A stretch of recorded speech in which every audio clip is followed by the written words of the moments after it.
My name's Victoria, I'm a public health nutritionist. Today we're doing a type 2 diabetes workshop where we have people that have been newly diagnosed with type 2 diabetes coming along to learn a little bit about how to manage that through diet.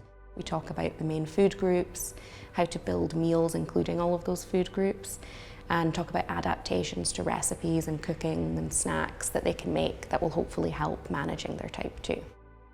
So there's some people that are actually quite confident at cooking and know how to cook and have made these recipes before, but I think for them it's more about the face-to-face interaction and being able to discuss different kind of nutrition topics.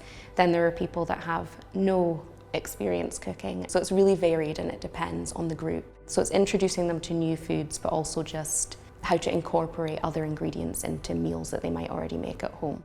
There's 2 sessions within the workshop and we focus on 2 different recipes. And the first session we talk generally about a healthy balanced diet and kind of get to know them and what they're looking for out of the workshop. And then session 2 we talk in more detail about food labelling and kind of snack and meal swaps.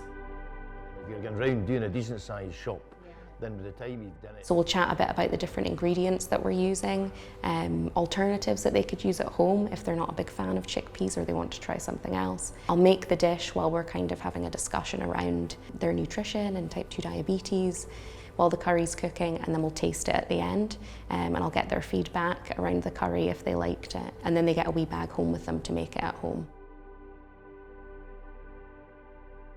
Well, I wanted to go to the class because I've had 2 heart operations, putting stents in.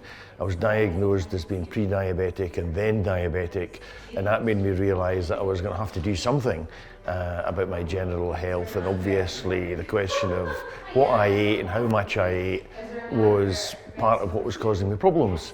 There's something in there for somebody like me that doesn't do all that much cooking, and the format of having a helpful tutor showing by example is much more likely to lead you into good habits. I think when people get a type 2 diagnosis, it's a completely life-changing thing. The only kind of positive I see in that is that it's a modifiable risk factor through diet. So if they improve their diet, it can put them into remission from type 2.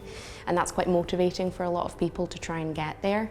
Just adding, I would say, pulses, lentils and chickpeas pulses, adding them into meals is a huge thing that they can do that will make a big difference. It's cost effective, it bulks out meals, and it's really good for our gut. And that's usually something that people take away from the sessions.